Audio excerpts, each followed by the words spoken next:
प्यारे साथियों, एक और शानदार से वन शॉट में स्वागत करता हूं आप सभी का आपके अपने प्यारे से प्लेटफॉर्म बिहार बोर्ड के सबसे शानदार और क्वालिटी एजुकेशन देने वाले एकमात्र प्लेटफॉर्म क्लास 11 साइंस विद्याकुल में। प्यारे बच्चों, आज हम आपको कराने वाले हैं चैप्टर 7 से लेकर के चैप्टर 9 तक का वन शॉट। बस लास्ट तक देखिएगा, आपको 3 चैप्टर में बहुत सारा कंटेंट दे करके सारे इंपॉर्टेंट टॉपिक कवर करते हुए सब कुछ बढ़िया से करा दिया जाएगा रिवीजन।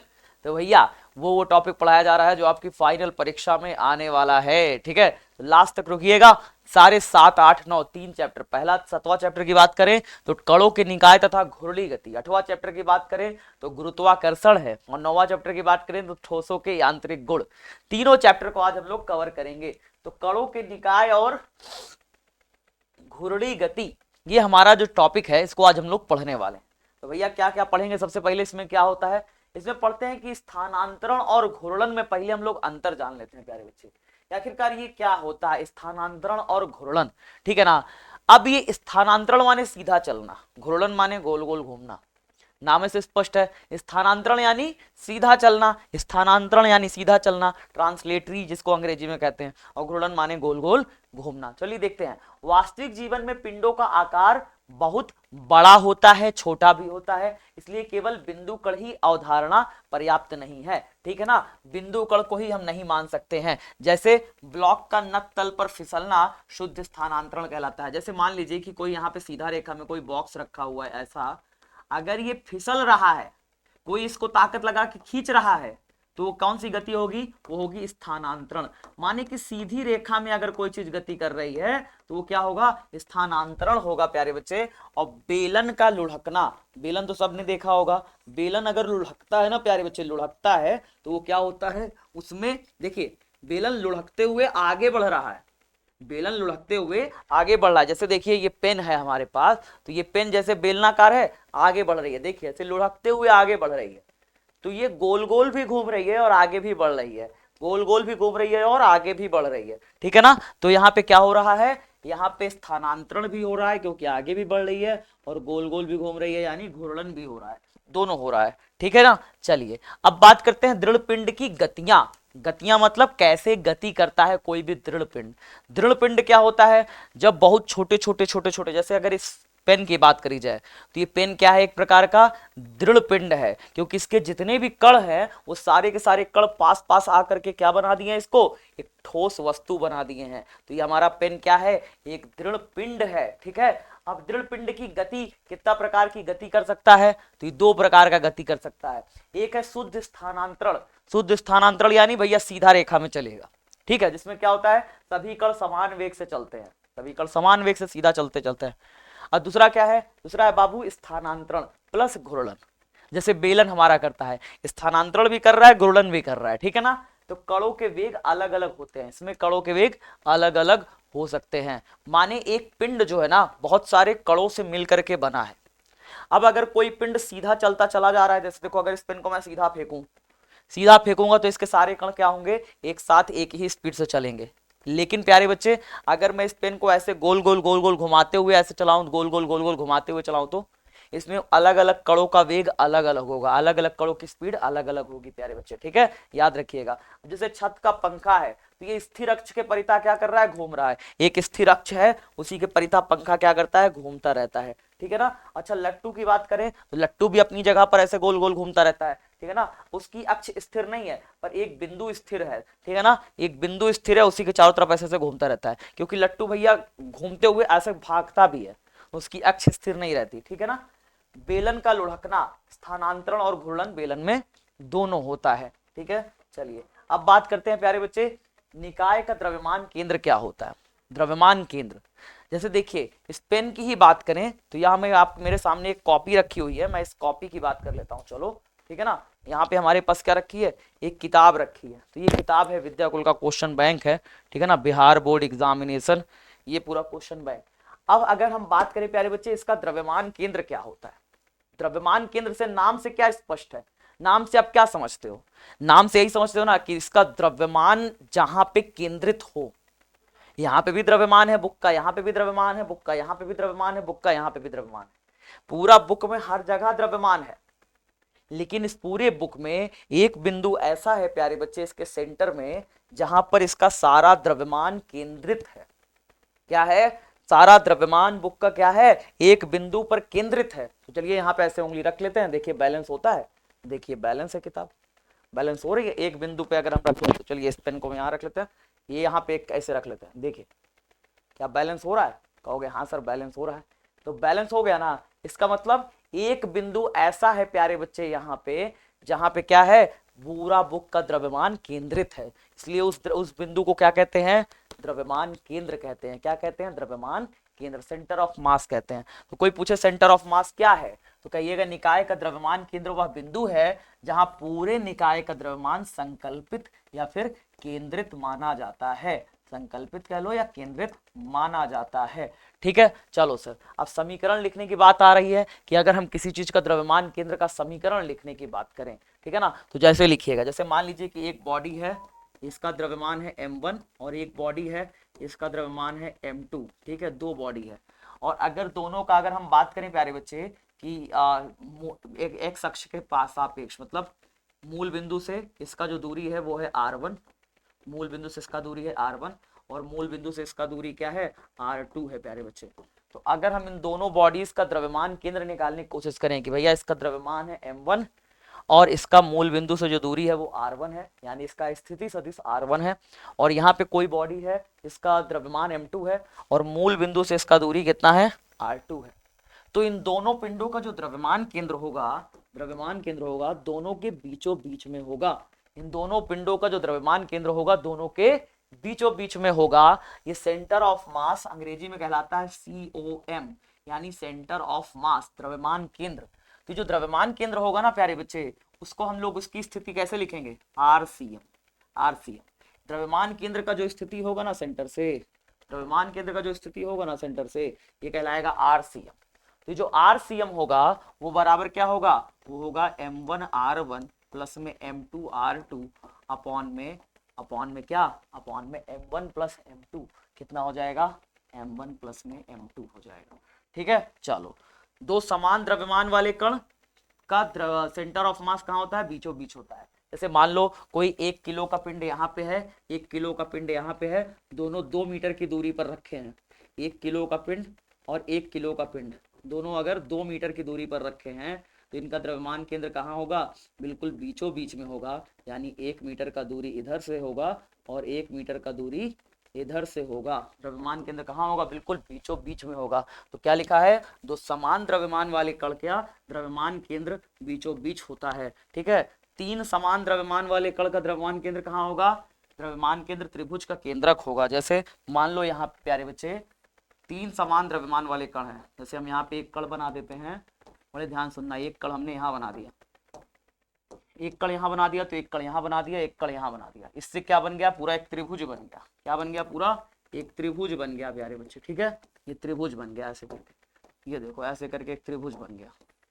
अब इसका द्रव्यमान केंद्र मुझे निकालना है, तो द्रव्यमान केंद्र इसका कहाँ पे होगा प्यारे बच्चे? तो इसका द्रव्यमान केंद्र निकालने के लिए आपको इसका केंद्रक निकालना होगा। इसका केंद्रक में होगा इसका द्रव्यमान केंद्र।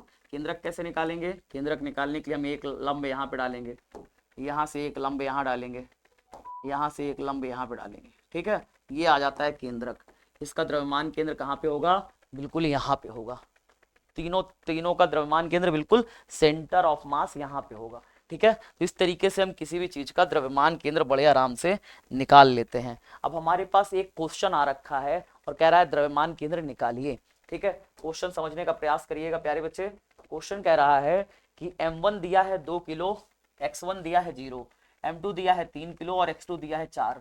तो XCM यानी कि द्रव्यमान केंद्र निकालना है। क्या हो जाएगा? फॉर्मूला हो जाएगा m1 x1 प्लस में m2 x2 अपॉन में m1 प्लस में m2, यानी कि कितना हो जाएगा प्यारे बच्चे? m1 दिया है 2, x1 दिया है 0, m2 दिया है 3, x2 दिया है 4 बटे में m1 प्लस m2 यानी कि 2 प्लस में 3। कितना हो जाएगा? 2 0 जा 0 हो गया, प्लस में 3 दूनी 4 3 जा 12 12 हो गया, और 3 2 5 हो गया। ठीक है, तो XCM कितना आ गया प्यारे बच्चे? 12/5, 12/5। या फिर आप इसे अगर चेंज करोगे तो कितना हो जाएगा? द्रव्यमान केंद्र का स्थिति मीटर में दिया है ना, चेंज कर लो, 5 दूनी 10, 5 चौके 20। 2.4 मीटर पर आ जाएगा इसका द्रव्यमान केंद्र। ठीक है जी, द्रव्यमान केंद्र कहाँ जाएगा, 2.4 मीटर पर आ जाएगा। इस तरीके से यहाँ पे हमने द्रव्यमान केंद्र निकाल लिया। अब देखिए यहाँ पे क्या आ रहा है, कणों के निकाय का रेखीय संवेग। ये रेखीय संवेग क्या होता है, रेखीय संवेग होता है, मान लो कि कोई बॉडी है, उसके बहुत सारे कणों से मिलकर के बनी है। जैसे मान लो कि कोई एक बॉडी है प्यारे बच्चे, अब इसमें बहुत सारे कणों से मिलकर बनी है। ये M1 कण है, ये M2 कण है, ये M3 कण है, इसी तरह डैश डैश डैश यहाँ पे बहुत Nवा कण है। ठीक है, तो एक बॉडी है, एक निकाय है जो बहुत सारे कणों से मिलकर के बना है। यहाँ M1 कण, M2 कण, M3 कण, ये Mn लिख दिया, माने Nवा कण है, ये Nवा कण। ठीक है, बहुत सारे कण हैं तो N कण हम मान ले रहे हैं। 2 3 4 5 6 7 कितने कण हैं, पूरे N कण मौजूद हैं। तो पहला कण, दूसरा कण, तीसरा कण, ये Nवा कण हो गया। ठीक है, अच्छा अब यहाँ पे अगर पहला कण V1 चाल से चल रहा हो, V1 चाल से चल रहा हो, दूसरा कण अगर V2 चाल से चल रहा हो, तीसरा कण अगर V3 चाल से चल रहा हो, Nवा कण अगर Vn चाल से चल रहा हो, तो सबका जब हम रेखीय संवेग निकालेंगे प्यारे बच्चे, तो कुल रेखीय संवेग कितना आ जाएगा सबका, पहले वाले का आ जाएगा M1 V1, दूसरे वाले का आ जाएगा M2 V2। संवेग यही तो होता है, द्रव्यमान और वेग का गुणनफल होता है। तो M1 V1 plus M2 V2 plus M3 V3, ठीक है, प्लस में M4 V4, और लास्ट में क्या हो जाएगा, लास्ट में हो जाएगा प्यारे बच्चे MN VN, ये हो जाएगा N वे कण के लिए, ये हो जाएगा। ठीक है, N वे कण के लिए ये हो जाएगा। इस तरीके से हम लोग निकाल लेते हैं प्यारे बच्चे सभी कणों का कुल रेखीय संवेग। अब बात आता है दो सदिशों का सदिश गुणनफल। ये सदिश गुणनफल क्या होता है प्यारे बच्चे, सदिश गुणनफल में हम क्या करते हैं, ध्यान से सुनिएगा। जैसे मान लीजिए कि एक सदिश है A वेक्टर और दूसरा सदिश है B वेक्टर, इन दोनों का जब हम गुणा करते हैं तो सदिश गुणन को ऐसे क्रॉस गुणन कहते हैं। सदिश गुणन को क्या कहते हैं, क्रॉस गुणन कहते हैं, याद रखिएगा ये चीज। सदिश गुणन को क्या कहते हैं, क्रॉस गुणन कहते हैं। ठीक है, तो ए वेक्टर एक सदिश है, बी वेक्टर एक सदिश है, दोनों का हमने क्रॉस गुणन किया। अब ये क्या हो जाएगा पता है, ये बनेगा ए वेक्टर का दिशा हटा दोगे, परिमाण लिखोगे ए, बी वेक्टर का दिशा हटा के परिमाण लिखो बी, और ए और बी के बीच में जो कोण बन रहा है उसका लो साइन थीटा। तो क्या बनेगा, A B sine theta. A vector का परिमाण लिखा ए, बी वेक्टर का परिमाण लिखा बी, और ए और बी के बीच में कोण जो बन रहा है उसका दिशा है साइन थीटा। ये हो जाएगा हमारा ए बी साइन थीटा प्यारे बच्चे। अब यहाँ पे इसका उदाहरण कैसे देते हैं, इसका उदाहरण है बल आघूर्ण। बल आघूर्ण प्यारे बच्चे इसका बहुत ही प्यारा सा उदाहरण है। बल आघूर्ण क्या होता है, बल आघूर्ण होता है बल गुणे बलों के बीच की लंबवत दूरी, बल गुणे बलों के बीच की लंबवत दूरी होता है। ठीक है, चलो सर क्या होता है बल आघूर्ण, बल गुणे बलों के बीच की लंबवत दूरी। ऐसे और क्या होता है, देखिए आपने ये फॉर्मूला पढ़ा है, F बराबर क्या, F बराबर M इंटू ए, ये पढ़ा है, कहोगे हाँ सर ये तो पढ़ा है। F बराबर अगर M इंटू ए पढ़ा है तो बल आघूर्ण जो होता है टाउ, टाउ वो बराबर होता है आई इंटू में अल्फा, आई इंटू में क्या अल्फा। आई और अल्फा का जब हम क्रॉस करते हैं ना प्यारे बच्चे तो मिलता है टाउ वेक्टर। तो टाउ वेक्टर बराबर कितना होता है, आई वेक्टर क्रॉस अल्फा वेक्टर। मतलब आई क्या है अभी हम लोग आगे पढ़ेंगे, आई वास्तव में हमारा होता है प्यारे बच्चे जड़त्वाघूर्ण। आई क्या है, जड़त्वाघूर्ण। अभी हम लोग आगे जड़त्वाघूर्ण क्या होता है वो भी जानेंगे। ठीक है, तो टाउ क्या होता है, बलाघूर्ण, बलाघूर्ण बराबर होगा जड़त्वाघूर्ण गुणे में कोणीय त्वरण। ये क्या है, अल्फा, अल्फा कहलाता है कोणीय त्वरण। यानी जब भी कोई बॉडी गोल गोल किसी अक्ष के परितः घूमती है, गोल गोल किसी अक्ष के परितः घूमती है, तो उसमें जो त्वरण होता है बॉडी में, वो त्वरण क्या कहलाता है, वो त्वरण कहलाता है कोणीय त्वरण। क्या कहलाता है, कोणीय त्वरण। तो बॉडी जब किसी अक्ष के परितः गोल गोल घूमती है तो उस त्वरण को कहते हैं कोणीय त्वरण। और यहाँ पे अल्फा क्या है, अल्फा ये आई क्या है, आई होता है जड़त्वाघूर्ण। आई क्या होता है, जड़त्व आघूर्ण होता है। ठीक है, तो जड़त्व आघूर्ण और कोणीय त्वरण को आप अगर क्रॉस गुणन करते हो, यानी कि आप सदिश गुणनफल करते हो, तो क्या मिलता है, मिलता है बलाघूर्ण। क्या मिलता है, बलाघूर्ण। बलाघूर्ण वास्तव में अगर आप इसे और अच्छे से समझना चाहते हैं कि बलाघूर्ण होता क्या है सर, तो आप दरवाजा खोलते हैं, दरवाजा खोलते हैं, हाँ सर खोलते हैं, तो दरवाजा खोलते हो तो वहां पे आप दरवाजे पर बल लगा करके आप घुमा रहे हो दरवाजे को। जब आप बल लगा करके किसी वस्तु को किसी अक्ष के परितः घुमा देते हैं तो हम कहते हैं आपके द्वारा लगाया गया बल वास्तव में बलाघूर्ण पैदा कर रहा है। जैसे अगर यहाँ पे पेन है, मैं इस पे फोर्स लगाऊं और ये पेन ऐसे गोल गोल घूम जाए, फोर्स लगाते ही पेन घूम जाए, तो पेन में क्या आया, पेन में बलाघूर्ण लगा। पेन में क्या लगा, बलाघूर्ण लगा। आपने बल लगाया और पेन क्या हो गई, ऐसे घूम गई।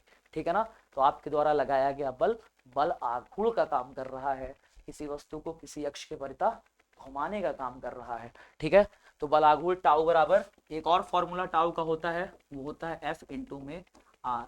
एफ इंटू में आर भी बलाघूर का फॉर्मूला होता है, ठीक है। तो टाउ वेक्टर बराबर एफ वेक्टर क्रॉस में आर वेक्टर, ये भी होता है बलाघूर का फॉर्मूला, याद रखिएगा, ठीक है। चलो सर आगे देखते हैं प्यारे बच्चे, आगे क्या है, कोणीय वेग और रेखीय वेग में संबंध। कोणीय वेग और रेखीय वेग में संबंध, सर ये क्या होता है?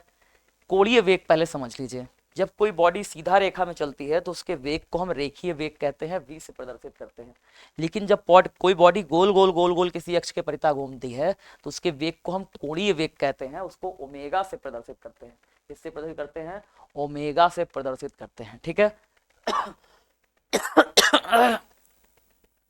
कोणीय वेग वह दर है प्यारे बच्चे, कोणीय वेग क्या है? वह दर है, वह रेट है जिससे कोई पिंड कोण बनाता है, कोण बनाते हुए घूमता है। मतलब आप समझ लीजिए, जैसे मानिए कोई बॉडी जो है, मान लीजिए मैं आपको उदाहरण के तौर पर समझाता हूँ, बड़े ध्यान समझिएगा, ठीक है, बड़े ध्यान समझिएगा। जैसे मान लीजिए कि यहाँ पे कोई भी पिंड है, ये इसका सेंटर है प्यारे बच्चे, और यहाँ पे इसके ये रेडियस है आर। पहले कोई पिंड यहाँ पे था, पहले कोई पिंड यहाँ पे था, ठीक है। ये पिंड मान लो, पिंड को ए मान लेते हैं, चलो ए स्थिति में कोई पिंड है। अब ये पिंड जो है ना, कुछ समय बाद यहाँ से कहाँ चला गया? कुछ समय बाद ये पिंड हमारा, कुछ समय बाद ये पिंड को हम यहाँ पे निशान लगा लेते हैं। पहले ये पिंड हमारा यहाँ पे था, लेकिन कुछ समय बाद ये पिंड कहाँ चला गया? घूमते घूमते घूमते वृत्ताकार पथ पे चल रहा है, ऐसे वृत्ताकार पथ पे चल रहा है। किस चाल से चल रहा है? ओमेगा कोणीय चाल से चल रहा है, ओमेगा कोणीय चाल से ये चल रहा है। तो कुछ समय बाद ये पिंड यहाँ पे आ गया, पहले यहाँ पे था, कुछ समय बाद यहाँ पे आ गया। तो कुछ समय बाद यहाँ पे आएगा प्यारे बच्चे, तो इसका जो स्थिति है, इसका जो स्थिति है, वो स्थिति तो आप आ रहे ना लिखोगे, त्रिज्या तो आपकी आ रही रहेगी। पहले पिंड यहाँ था ए पे, फिर कुछ समय बाद ये बी पे चला गया, बी पे चला गया, कुछ समय बाद ये यहाँ चला जाएगा, कुछ समय बाद यहाँ आ जाएगा। इस तरीके से पिंड यहाँ से यहाँ तक जा रहा है, ए से बी पे जा रहा है। तो इसकी जो है चाल क्या है? रेखीय चाल आप वी मानोगे, रेखीय चाल क्या मानोगे? वी मानोगे। यानी इसकी जो रेखीय चाल होती है वो स्पर्श रेखीय होती है, वो इस तरीके से ऐसे स्पर्श रेखीय मानते हैं, वो वी होगी, ठीक है। यहां से यहां तक गया, तो इस चाप ने कितनी दूरी इसने चली? तो ये कितनी दूरी चली? तो ये दूरी हो जाती है प्यारे बच्चे एस, इससे आप एस बोल देते हो। अब इस चाप ने जो इसके सेंटर पर कोण बनाया, वो कोण हो जाएगा थीटा। इस थीटा कोण को पता है क्या कहते हैं? इस थीटा कोण को कहते हैं कोणीय विस्थापन, एंगुलर डिस्प्लेसमेंट, कोणीय विस्थापन। तो पिंड द्वारा कितना कोण पर विस्थापन हुआ है? तो ये कोणीय विस्थापन हो जाएगा, ठीक है। अब पिंड द्वारा रेखीय विस्थापन कितना है?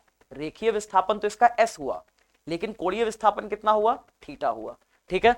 तो पिंड द्वारा कोणीय विस्थापन कितना हुआ? थीटा। रेखीय विस्थापन कितना हुआ? एस हुआ। अब इसका वेग की बात करें तो v क्या है? इसका रेखीय वेग है, v क्या है? रेखीय वेग है प्यारे बच्चे।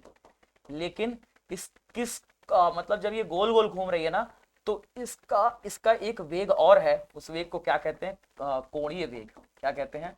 कोणीय वेग कहते हैं।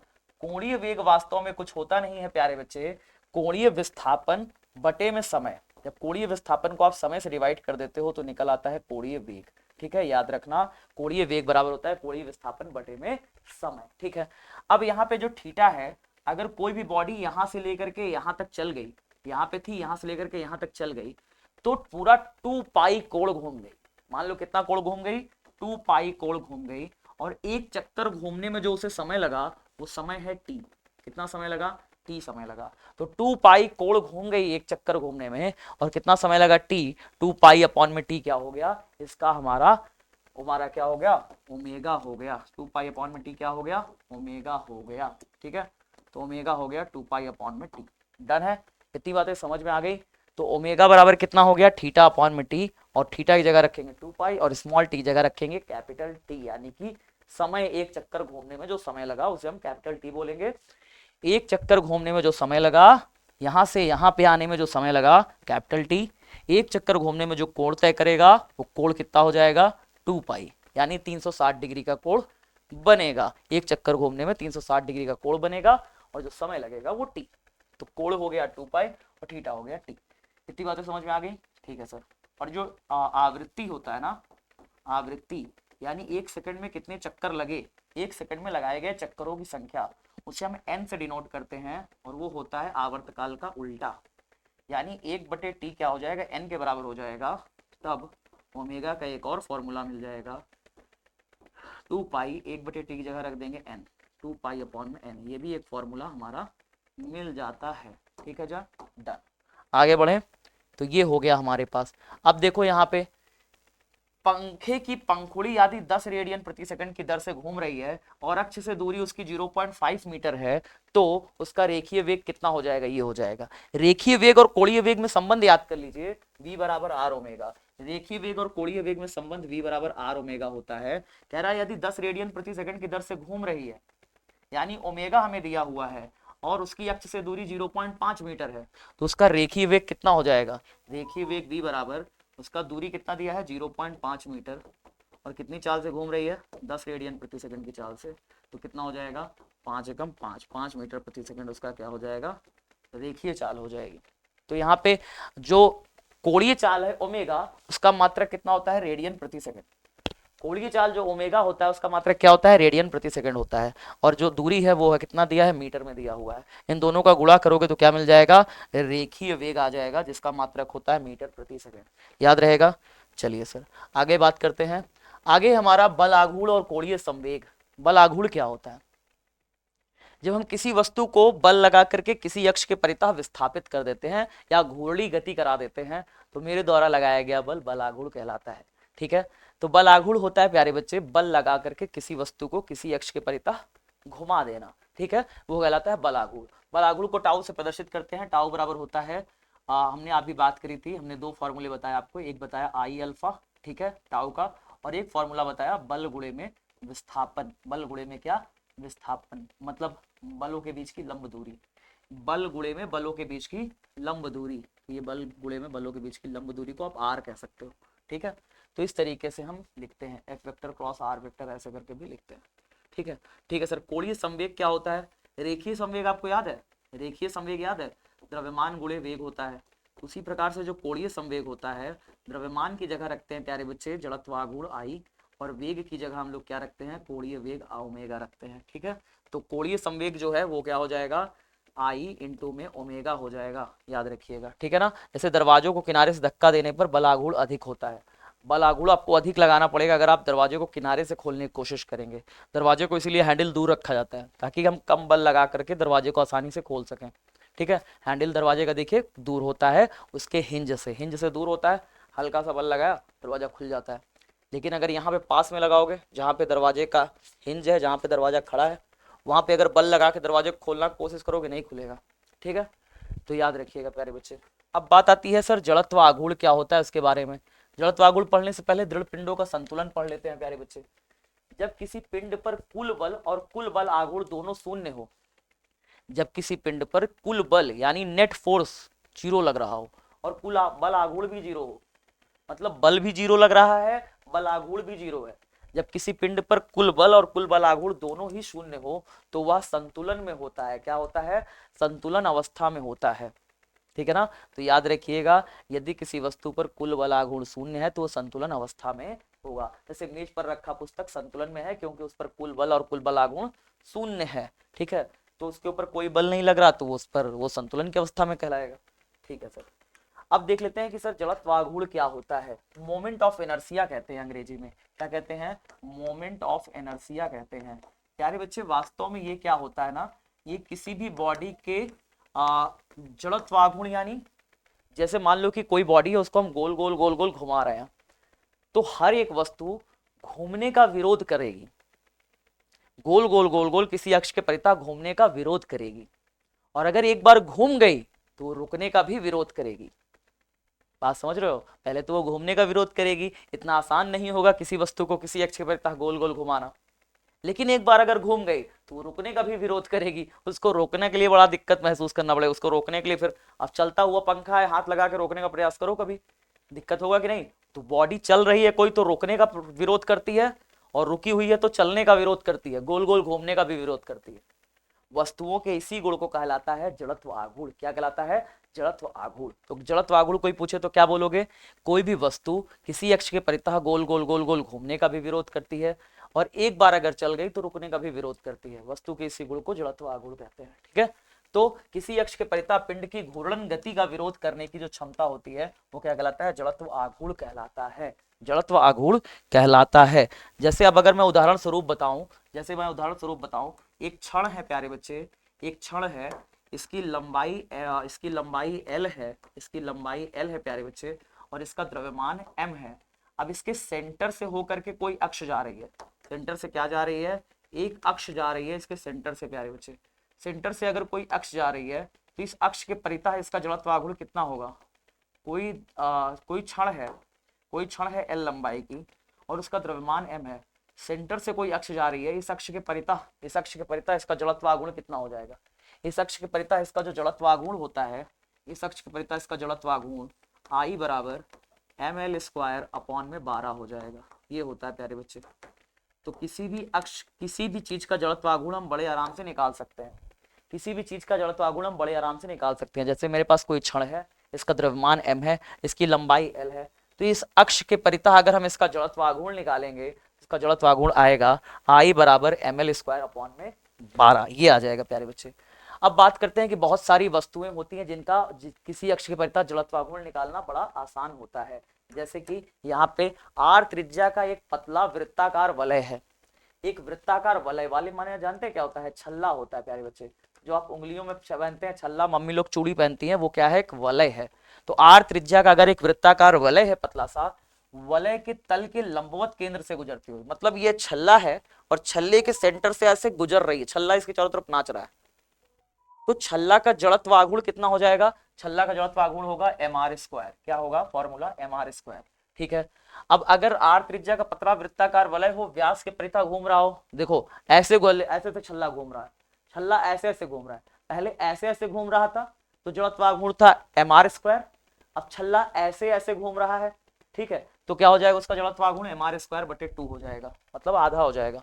L लंबाई की पतली क्षण है, तो मैंने आपको बताया L लंबाई की पतली क्षण है तो ml स्क्वायर बटे 12 हो जाएगा। ठीक है, लेकिन r त्रिज्या की एक वृत्ताकार चक्ति है, कोई बताओ वृत्ताकार चक्ति हो जाए तब क्या होगा? चक्ति माने जानते हो, छल्ला और चक्ति में अंतर क्या है? ये भैया इसका पूरा क्षेत्रफल अंदर भरा हुआ है तो ये हो जाएगा चक्ति। ठीक है, और अंदर क्षेत्रफल खाली है तो क्या हो जाएगा? वलय हो जाएगा। तो चक्ति और वलय में बस यही अंतर होता है, ये चक्ति है, पूरा अंदर पूरा भरा हुआ है, इसका जड़त्व आघूर्ण कितना हो जाएगा? mr स्क्वायर बटे 2। छल्ला का होगा mr स्क्वायर सेंटर से जाने वाली अक्ष के परितः, और चक्ति का होता है mr स्क्वायर बटे 2। याद रखिएगा ये दोनों चीजें। आगे देखिए एनसीईआरटी में और क्या दिया हुआ है उदाहरण, और दिया हुआ है व्यास, r त्रिज्या की वृत्ताकार चक्ति है, अगर उसके व्यास के परितः चक्ति घूम रही हो तो mr स्क्वायर बटे 4 हो जाएगा। ठीक है, r त्रिज्या का खोखला बेलन है, बेलन की अक्ष के परितः, बेलन की अक्ष है, उसके परितः बेलन घूम रहा है ऐसे दर दर दर दर दर दर दर दर दर दर दर, तो उसका जड़त्व आघूर्ण होगा mr स्क्वायर। अब r त्रिज्या का ठोस बेलन ले लें, बेलन की अक्ष के परितः बेलन घूम रहा है धड़ धड़ धड़ धड़ धड़ धड़, तो उसका जड़त्व आघूर्ण हो जाएगा mr स्क्वायर बटे 2। मतलब खोखला बेलन का होगा mr स्क्वायर और ठोस बेलन का हो जाएगा mr स्क्वायर बटे 2। ठीक है, ठोस बेलन को घुमाना आसान है, खोखला बेलन को घुमाना बड़ा दिक्कत की बात है, उसका जड़त्व आघूर्ण ज्यादा है। r त्रिज्या का अगर ठोस गोला हो प्यारे बच्चे, तो ठोस गोले को अगर हम व्यास के परितः घुमाएं, इसका जड़त्व आघूर्ण mr स्क्वायर 2/5 mr स्क्वायर, क्या हो जाएगा? 2/5 mr स्क्वायर। तो अगर हम किसी ठोस गोला को उसके अक्ष के परितः घुमाते हैं, व्यास के परितः ऐसे गोल गोल घुमाते हैं, तो इसका जड़त्व आघूर्ण 2/5 mr स्क्वायर हो जाएगा। ठीक है जी, चलो तो अब हमारा चैप्टर नंबर 7 का जितना भी इंपॉर्टेंट कंसेप्ट था, जितना भी इंपॉर्टेंट टॉपिक था, सारी चीज हमने लगभग कवर कर ली। अब बात आती है चैप्टर नंबर 8 की। चैप्टर नंबर 8 की बात करें प्यारे बच्चे तो ये हमारा है गुरुत्वाकर्षण। गुरुत्वाकर्षण में हम लोग क्या पढ़ते हैं? सबसे पहले तो स्टार्ट करेंगे कैपलर के नियम से कि आखिरकार ये कैपलर का नियम क्या होता है। ठीक है, क्योंकि चैप्टर वहीं से स्टार्ट है। कैपलर का नियम, कैपलर का नियम जो पहला नियम होता है प्यारे बच्चे, पहला नियम है कक्षाओं का नियम। कैपलर भाई साहब कहते हैं कि जितने भी ग्रह होते हैं ना, वो सूर्य के चारों तरफ दीर्घ वृत्ताकार कक्षा में घूमते हैं। दीर्घ वृत्ताकार कक्षा में कैसे सर? दीर्घ वृत्ताकार कक्षा कुछ ऐसी होती है प्यारे बच्चे, कुछ ऐसी होती है दीर्घ वृत्ताकार कक्षा। दीर्घ वृत्ताकार कक्षा की खासियत ये होती है कि इसमें एक दीर्घ अक्ष होती है, एक दीर्घ अक्ष होती है कुछ इस प्रकार से, ये दीर्घ अक्ष होती है दीर्घ वृत्ताकार कक्षा की, और एक होती है लघु अक्ष। एक क्या होती है? लघु अक्ष होती है। दीर्घवृत्ताकार कक्षा की एक हो गई दीर्घ अक्ष और एक हो गई लघु अक्ष, ध्यान से देखिएगा, ठीक है। अब दीर्घवृत्ताकार कक्षा में भी इसके दो फोकस होते हैं, एक फोकस इधर होता है, एक फोकस इधर होता है, एक फोकस इधर होता है। तो दीर्घवृत्ताकार कक्षा के दो फोकस होते हैं, एक फोकस इधर एक फोकस इधर, ठीक है। ये दीर्घवृत्ताकार, ये दीर्घवृत्त होता है, इसको ऐसे समझिए दीर्घवृत्त, ये समझिए ये क्या है, ये दीर्घवृत्त है, दीर्घवृत्त है, ठीक है, दीर्घवृत्त है प्यारे बच्चे। और दीर्घवृत्त के ये हमारी होती है दीर्घाक्ष, इसे कहते हैं दीर्घाक्ष, दीर्घ अक्ष, ये दीर्घ अक्ष हो गई। और ये क्या होती है, ये वाली लघु अक्ष है, ये क्या है, लघु अक्ष है, ये लघु अक्ष, दीर्घ अक्ष और लघु अक्ष। और ये दोनों क्या कहलाएंगे, ये दोनों कहलाते हैं फोकस, ये दोनों क्या कहलाते हैं, फोकस बिंदु कहलाते हैं। ये और ये क्या कहलाता है, फोकस बिंदु कहलाता है, फोकस कहलाता है, फोकस कहलाता है, ठीक है। बात समझ में आई। तो हमने क्या क्या सीखा अभी तक, हमने सीखा कि दीर्घवृत्त में दो फोकस बिंदु होते हैं, एक दीर्घ अक्ष होती है और एक लघु अक्ष होती है, ये सीख लिया, बोलो हाँ सर सीख लिया। अब इसमें कहते हैं हमारे भाई साहब कैपलर भाई साहब अपने नियम में कहते हैं कि जितना भी ग्रह होता है ना, जितना भी ग्रह होता है सब सूर्य के चारों ओर दीर्घवृत्ताकार कक्षा में घूमता है। यानी ग्रह कहाँ घूमेगा, ग्रह देखिए कहाँ घूमता है, ये अगर मान लीजिए ग्रह है तो ये ग्रह ऐसे ऐसे घूमता है, बाबू ऐसे पकड़ेगा, ऐसे पकड़ेगा, ऐसे ऐसे ऐसे ऐसे दीर्घवृत्ताकार कक्षा में ग्रह घूमेगा, ऐसे ऐसे करके घूमेगा, ठीक है, ऐसे ऐसे करके ग्रह घूमेगा, ठीक है सर। ग्रह घूम गया, आगे बताइए, आगे बताइए, आगे क्या, आगे ये कहते हैं कि जो सूर्य होता है वो किसी एक फोकस पे स्थित होता है, किसी एक फोकस पे सूर्य होगा। सूर्य कहाँ होगा बाबू, सूर्य किसी एक फोकस पे होगा। हम यहाँ पे सूर्य बना दें, यहाँ पे सूर्य बना दें, चलो सूर्य यहाँ बना दिए। तो सूर्य किसी एक फोकस पे होगा दीर्घवृत्त के, और ग्रह चारों तरफ सूर्य के घूमता है, ये कहते हैं प्यारे बच्चे पहले नियम में, ठीक है, ठीक है जी, ये पहले नियम में कहते हैं पृथ्वी सूर्य के चारों ओर दीर्घवृत्तीय पथ पर घूमती है और सूर्य जो है उस दीर्घवृत्त के किसी एक फोकस पे स्थित होता है, ठीक है सर। आगे देखते हैं, अगला है क्षेत्रफल का नियम। ये क्षेत्रफल का नियम क्या होता है, बड़े ध्यान से समझने की कोशिश करिएगा, क्षेत्रफल का नियम क्या होता है, ठीक है जी। इसको थोड़ा सा और आगे ऐसे लगा लेते हैं, ठीक है। तो ये जो क्षेत्रफल का नियम है इसको बड़े ध्यान से समझने की कोशिश करिएगा। क्षेत्रफलों का नियम कहता है कि यहाँ पे हम फिर से बनाने जा रहे हैं दीर्घवृत्त, ऐसे बना लेते हैं दीर्घवृत्त हम बना लेते हैं प्यारे बच्चे, ठीक है। दीर्घवृत्त हम ऐसे बना ले रहे हैं, पहले दीर्घवृत्त हम बना ले रहे हैं, ठीक है, पहले दीर्घवृत्त हम बना ले रहे हैं ऐसे करके, ठीक है जी। दीर्घवृत्त हमने बना लिया।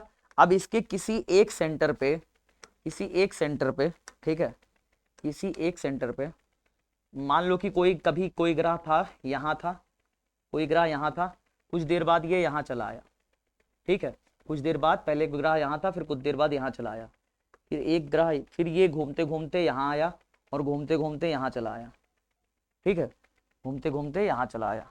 अब इसका जो सूर्य है, सूर्य यहाँ पे स्थित है, सूर्य कहाँ स्थित है, सूर्य यहाँ पे स्थित है, सूर्य यहाँ पे स्थित है। बड़े ध्यान समझना, सब कुछ समझते चलना, बहुत मजा आएगा। देखो क्या कहते हैं, ये कहते हैं बाबू मान लो ये ए स्थिति है, मान लो ये ए स्थिति है और ए से बी ग्रह चला गया, ए से बी ग्रह चला गया, सूर्य ये है, ए से बी ग्रह चला गया दीर्घवृत्त पर, ठीक है। तो यहाँ पे ऐसे मिला दो, ऐसे करके मिला दो। इसमें जो क्षेत्रफल तय कर रहा है, क्षेत्रफल तय कर रहा है वो क्षेत्रफल ये है, तो क्षेत्रफल तय कर रहा है वो क्षेत्रफल ये है, ठीक है। समान समय में समान क्षेत्रफल तय करता है, याद रखिएगा, समान समय में समान क्षेत्रफल तय करता है कोई ग्रह। तो ए से बी जब गया, मान लो एक घंटा में कोई पिंड था, मान लो कोई ग्रह है, एक घंटा में वो यहां से यहां पहुंचा, हाँ। अब वो जब यहां पे पहुंचा ना तो एक घंटे में वो यहां से यहां चला आया, एक घंटे में जब यहां पे पहुंचा ना ग्रह तो एक घंटे में यहां से कहां चला आया, यहां चला आया, यहां से यहां चला आया। उसने कितना क्षेत्रफल तय किया, इतना क्षेत्रफल तय किया, देखो इतना क्षेत्रफल तय किया। तो जब दूर था प्यारे बच्चे, दूर था तो जितना उसने क्षेत्रफल तय किया, देखो दूर था तो जितना इसने क्षेत्रफल तय किया, पास आने पर भी उतना ही क्षेत्रफल तय करता है। मतलब समान समय में कण समान क्षेत्रफल तय करता है। ए से बी तक जाने में उसने जितना क्षेत्रफल तय किया एक घंटे में, उतना ही यहाँ पे मान लेते हैं सी और इसको मान लेते हैं डी, सी से डी तक आने में भी उसने सेम अमाउंट में क्षेत्रफल तय किया।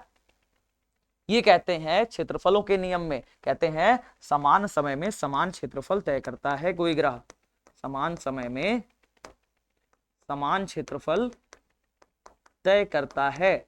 अब अगर ऐसा तय करेगा तो पता है क्या होगा इस कंडीशन में, अगर कोई ग्रह ऐसा करेगा तो इसका सीधा सा मतलब है कि ग्रह जब दूर होगा सूरज से, जब सूरज से दूर होगा ग्रह तो इसकी स्पीड धीमे होगी, उसकी स्पीड क्या होगी, उसकी चाल कम होगी, उसकी चाल कम होगी, उसकी स्पीड धीमे होगी। लेकिन जब सूरज के पास आएगा ना, सूरज के पास कोई ग्रह आएगा तो उसकी स्पीड क्या हो जाएगी, उसकी स्पीड क्या हो जाएगी प्यारे बच्चे, उसकी स्पीड तेज हो जाएगी, उसकी चाल अधिक हो जाएगी, उसकी चाल क्या हो जाएगी, अधिक हो जाएगी। तो सूरज के पास आते ही उसकी चाल अधिक हो जाएगी, सूरज से दूर रहने पर उसकी चाल क्या होगी, कम होगी, याद रखिएगा। ठीक है, तो यहाँ पे देखिए लिखा भी है, ग्रह सूर्य के पास तेज और दूर धीमी गति करते हैं, दूर रहते हैं तो धीमी गति और पास रहते हैं तो तेज गति करते हैं। ठीक है, और यहाँ पे देखिए क्या लिखा है, सूर्य से ग्रह को जोड़ने वाली रेखा समान समय में समान क्षेत्रफल तय करती है। ठीक है ना, सूर्य को ग्रह को सूर्य से मिलाने वाली रेखा समान समय में समान क्षेत्रफल तय करती है, यही है प्यारे बच्चे। मतलब ये जो क्षेत्रफल है इसको अगर हम O पॉइंट मान लें तो AOB का जो क्षेत्रफल है, अगर हम इसको O पॉइंट मान लें तो देखना AOB का जो क्षेत्रफल है, AOB का क्षेत्रफल है वो क्या है, AOB का क्षेत्रफल, त्रिभुज AOB बराबर कितना है, AOB का क्षेत्रफल COD के बराबर है। ठीक है ना, COD के क्षेत्रफल के बराबर है। यही है प्यारे बच्चे क्षेत्रफलों का नियम, यही है क्षेत्रफलों का नियम। ठीक है, क्षेत्रफलों का नियम यही है, बस इतना याद रखना। ठीक है ना, चलो अगला क्या है हमारा, कैपलर का नियम, आवर्तकाल का नियम। ये आवर्तकाल का नियम क्या होता है प्यारे बच्चे, आवर्तकाल का नियम बड़ा तगड़ा है। आवर्तकाल का नियम कहता है कि किसी भी ग्रह को सूर्य से एक चारों तरफ एक चक्कर लगाने में लिया गया समय, मान लो ये कोई ग्रह है, कोई ग्रह है, सूर्य के चारों तरफ एक पूरा चक्कर लगाने में जो समय लेता है, ठीक है, ये ऐसे, ठीक है ना, कोई भी ग्रह है सूर्य के चारों तरफ एक पूरा चक्कर लगाने में जो उसे समय लगता है, ठीक है, यहाँ पे मान लो ये, ठीक है ना, ये हमने बना लिया। अब यहाँ पे हमने एक ग्रह बना दिया, यहाँ पे हमने एक ग्रह बना दिया, ये कोई ग्रह है, ठीक है, और यहाँ पे एक सूर्य बना देते हैं, एक सूर्य बना देते हैं, तो यहाँ पे हमने एक सूर्य बना दिया। तो ये कहते हैं कि कोई भी ग्रह को सूर्य के चारों तरफ एक चक्कर लगाने में लिया गया समय, जैसे कोई यहाँ पे ग्रह है, इसको यहाँ से यहाँ तक एक चक्कर लगाने में जो समय लगेगा ये कहलाएगा इसका परिक्रमण काल। क्या कहलाएगा, परिक्रमण काल कहलाता है। तो किसी भी ग्रह का जो परिक्रमण काल होता है, यानी किसी ग्रह को सूर्य के चारों तरफ एक चक्कर लगाने में जो लिया गया समय होता है, वो वास्तव में अर्ध दीर्घाक्ष की तृतीय घात के अनुक्रमानुपाती होता है। तो परिक्रमण काल का वर्ग, परिक्रमण काल का जो वर्ग होता है प्यारे बच्चे, परिक्रमण काल का वर्ग, परिक्रमण काल जो होता है ना उसका जो वर्ग होता है, वर्ग, ये अर्ध दीर्घाक्ष की तृतीय घात का, अर्ध दीर्घाक्ष क्या हो गया, ये दीर्घाक्ष हो गया प्यारे बच्चे, ये पूरा दीर्घाक्ष है। अब इसका अर्ध दीर्घाक्ष यानी कि आधा दूरी, आधा दूरी हम a मानते हैं, अर्ध दीर्घाक्ष आधा दूरी को हम क्या मानते हैं, a मानते हैं। तो अर्ध दीर्घाक्ष यानी कि यहाँ पे लिखते हैं अर्ध दीर्घाक्ष, दीर्घाक्ष, ठीक है, अर्ध दीर्घाक्ष की तृतीय घात, इसकी तृतीय घात करिए, तो परिक्रमण काल का वर्ग अर्ध दीर्घाक्ष की तृतीय घात के अनुक्रमानुपाती होता है। ये कहलाता है क्या, ये कहलाता है हमारा केपलर का तीसरा नियम। ठीक है, यानी परिक्रमण काल को t से मानोगे तो t का स्क्वायर डायरेक्टली प्रोपोर्शनल टू अर्ध दीर्घाक्ष, आधी अक्ष को हम a मान रहे हैं तो a का क्या करेंगे, क्यूब कर देंगे। अगर स्क्वायर करोगे तो यहाँ पे एक कांस्टेंट आएगा k, a क्यूब, ये बनता है फॉर्मूला प्यारे बच्चे। ठीक है, ये बनेगा फॉर्मूला हमारा। तो यही लिखा है, ग्रह का परिक्रमण काल का वर्ग उसकी अर्ध दीर्घाक्ष के घन के अनुक्रमानुपाती होता है। ठीक है, डन है जी, इतनी बातें समझ में आ गई। चलिए अब बात करते हैं, अब बात है गुरुत्वाकर्षण का सार्वत्रिक नियम। गुरुत्वाकर्षण का सार्वत्रिक नियम क्या होता है, बहुत प्यारा सा नियम है, बड़े ध्यान समझिएगा। जैसे मान लीजिए कि कोई यहाँ पे पिंड है, उसका द्रव्यमान है m1, कोई यहाँ पे पिंड है, उसका द्रव्यमान है m2। ये दोनों पिंड एक दूसरे को हमेशा एक दूसरे को आकर्षित करेंगे, दोनों का द्रव्यमान अलग अलग हमें पता है, दोनों पिंड एक दूसरे को हमेशा क्या करेंगे, आकर्षित करेंगे। इसीलिए आपने देखा होगा कि पृथ्वी जो है सूर्य के चारों तरफ घूमती है, यानी सूर्य हमारा पृथ्वी को क्या कर रहा है, आकर्षित कर रहा है। तो जो आकर्षण वाला बल है, उस आकर्षण वाले बल को हम कहते हैं गुरुत्वाकर्षण बल। क्या कहते हैं, गुरुत्वाकर्षण बल।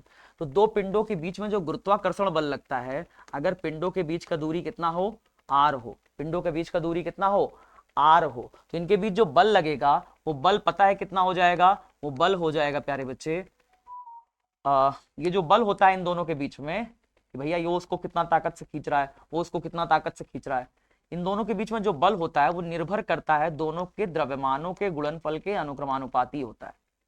दोनों के द्रव्यमानों के गुणनफल के अनुक्रमानुपाती होता है इनके बीच जो बल लग रहा है, और दोनों के बीच की जो दूरी है आर उसके वर्ग के व्युत्क्रमानुपाती होता है, दूरी के वर्ग के व्युत्क्रमानुपाती होता है। अब इन दोनों को अगर हम इन दोनों से एक समीकरण बनाएं, इन दोनों का समीकरण बनेगा m1 m2 ऊपर और नीचे बनेगा आर स्क्वायर, और जब इसको बराबर करेंगे ना तो यहाँ पे एक कांस्टेंट आएगा, जब इसको बराबर करेंगे यहाँ पे एक कांस्टेंट आएगा g, m1 m2 अपॉन में आर स्क्वायर। ये जो g है ना प्यारे बच्चे, इस g को कहते हैं सार्वत्रिक गुरुत्वाकर्षण नियतांक। ये g है ना, इस g को क्या कहते हैं, ये g को क्या कहते हैं प्यारे बच्चे, तो कहते हैं सार्वत्रिक गुरुत्वाकर्षण नियतांक। एक कांस्टेंट है, ठीक है, क्या कहेंगे, सार्वत्रिक गुरुत्वाकर्षण नियतांक कहते हैं प्यारे बच्चे। इसका मान फिक्स है, इसका मान क्या होता है, फिक्स होता है। इसका मान कितना होता है, जी का मान 6.67 इंटू 10⁻11। मात्रक क्या होता है, इसका मात्रक होता है न्यूटन मीटर स्क्वायर प्रति में किलोग्राम स्क्वायर। ये फिक्स है प्यारे बच्चे, ठीक है ना। तो जी का मान क्या है, फिक्स है पूरा का पूरा, याद रखिएगा। अब यहाँ पे पृथ्वी और चंद्रमा के बीच आकर्षण बल चंद्रमा को कक्षा में बनाए रखता है, ठीक है ना। जो पृथ्वी और चंद्रमा का आकर्षण बल लग रहा है चंद्रमा को कक्षा में बनाए रख रहा है, और चंद्रमा क्या कर रहा है, उसी कक्षा में घूम रहा है पृथ्वी के चारों तरफ। पृथ्वी और सूर्य के बीच में जो गुरुत्वाकर्षण बल लग रहा है, तो सूर्य पृथ्वी को क्या कर रहा है, गुरुत्वाकर्षण बल से खींच रहा है। इसी वजह से पृथ्वी सूर्य के चारों तरफ नाच रही है, घूम रही है, ठीक है। चलिए ना हमने सीख लिया, आगे बढ़ते हैं। अब है गुरुत्वीय त्वरण। सर ये गुरुत्वीय त्वरण क्या होता है, बात करते हैं, एक सेकंड रुक जाइए, पानी पी लिया जाए, फिर हम लोग बात करते हैं गुरुत्वीय त्वरण क्या होता है, ठीक है।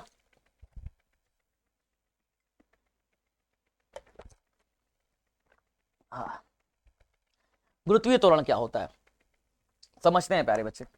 जैसे मान लीजिए पृथ्वी है, जैसे मान लीजिए पृथ्वी है प्यारे बच्चे। अब इस पृथ्वी का सेंटर यहाँ पे है, केंद्र यहाँ पे है। अब इस केंद्र से अगर मैं इस दूरी की बात करूं तो इसको हम कहेंगे पृथ्वी की त्रिज्या। ये पृथ्वी की त्रिज्या हो जाएगी, इसका केंद्र हो गया पृथ्वी का।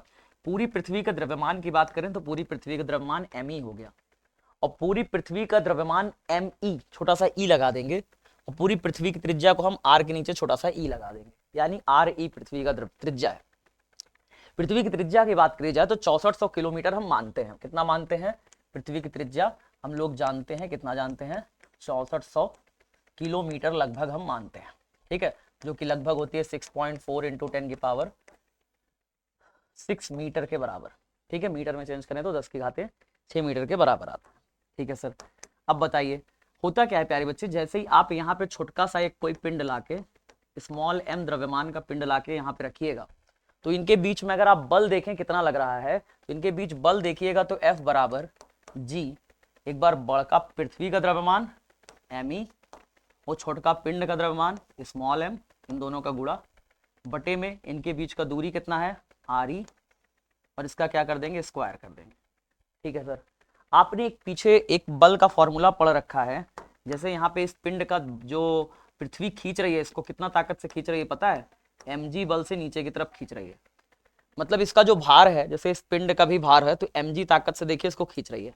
पृथ्वी इसको पेन को किस ताकत से नीचे खींच रही है, पृथ्वी इस पेन को ताकत से खींच रही है, mg ताकत से खींच रही है, ठीक है। तो यहाँ पे इसका mg ताकत से इसको खींच रही है, तो F बराबर क्या हो जाएगा, m इंटू में g। अब समीकरण ये 1 बन गया, ये समीकरण 2 बन गया, तो इन दोनों समीकरणों से हम बनाएंगे एक समीकरण, और वो बनेगा हमारा F बराबर माने कि capital G me m upon में re का स्क्वायर, ठीक है, बराबर mg। अब यहाँ पे क्या करेंगे प्यारे बच्चे, काट देंगे। हाँ सर, हाँ सर 11th की रिकॉर्डिंग चल रही है जी सर। तो यहाँ पे m से m कट जाएगा, क्या हो जाएगा, m से m कट जाएगा, तो कितना हो जाएगा, यहाँ पे आर स्क्वायर भागे में उधर गया गुणा हो गया, G M E is equal to R square भागे में उधर गया गुणा हो गया जी आर ई का स्क्वायर, ठीक है। इतनी बातें समझ में आई, इतनी बातें समझ में आई, G M E is equal to G R E का स्क्वायर हो गया, ठीक है।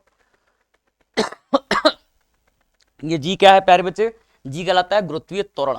जी क्या होता है, गुरुत्वीय त्वरण होता है।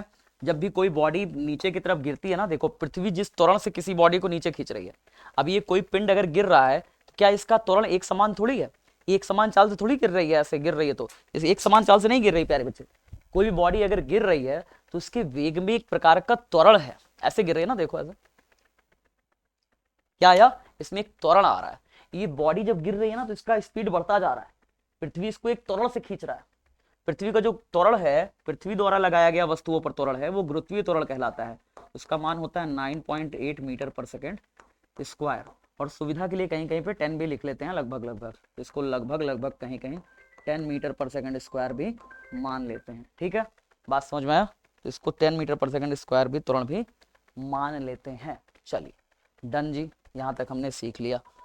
अब देखिए क्या हो रहा है, गुरुत्वीय त्वरण का थोड़ा बारे में जान लीजिए। पृथ्वी का गुरुत्वीय त्वरण, तो पृथ्वी की सतह पर गुरुत्वीय त्वरण Gme is equal to GRE square, पृथ्वी पर कितना होता है 9.8 मीटर पर सेकेंड स्क्वायर का हम मान लेते हैं।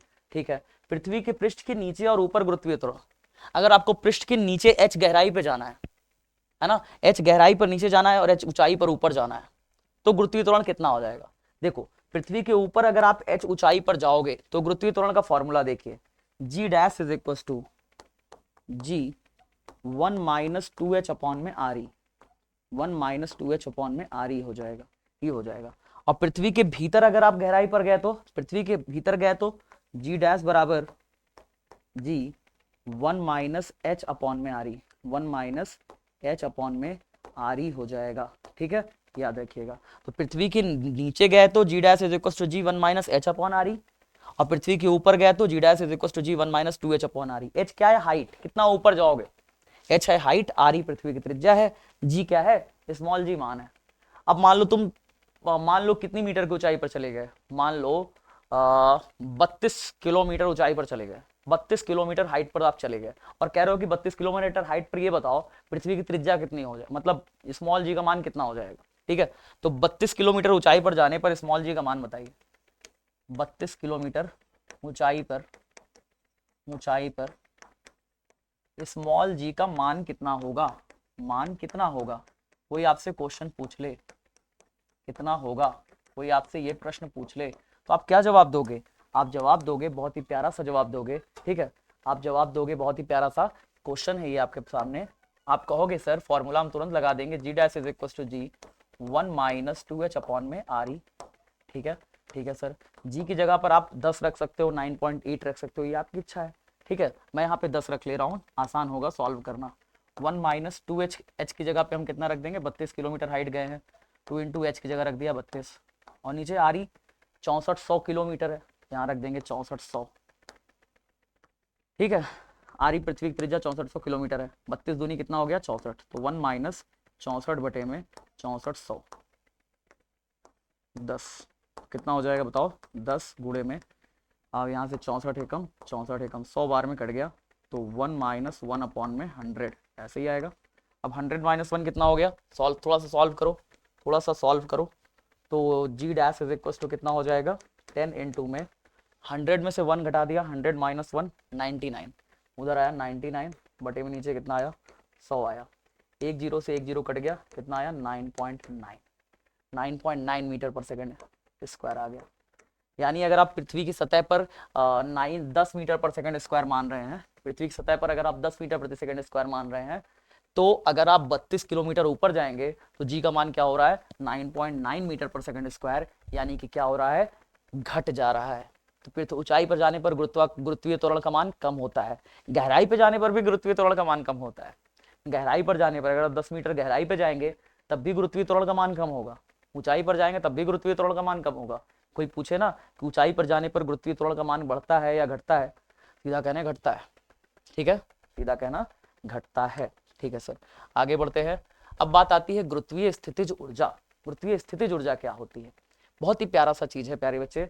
मान लो कि कोई भी पिंड है, मान लो कि कोई भी पिंड है, अब ये पृथ्वी है प्यारे बच्चे, इस पृथ्वी का द्रव्यमान कितना है, एम है। इस पृथ्वी की त्रिज्या कितनी है, सेंटर ये है तो इसकी त्रिज्या कितनी हो गई, RE हो गई, RE हो गई। अब अगर कोई भी पिंड यहाँ पे ऊपर रखा हुआ है पृथ्वी पर यहाँ पे कोई पिंड रखा हुआ है, इसका द्रव्यमान कितना है, इसका द्रव्यमान है स्मॉल m, इसका द्रव्यमान है स्मॉल m। अनंत से अनंत से इस पिंड को पृथ्वी तल पे यहाँ पे लाके रखने में, बड़े ध्यान से सुनना, अनंत से इस पिंड को पृथ्वी तल पे लाके रखने में हमें जो कार्य करना पड़ा वही कार्य कहलाता है प्यारे बच्चे इस पिंड और पृथ्वी से बने निकाय की गुरुत्वीय स्थितिज ऊर्जा।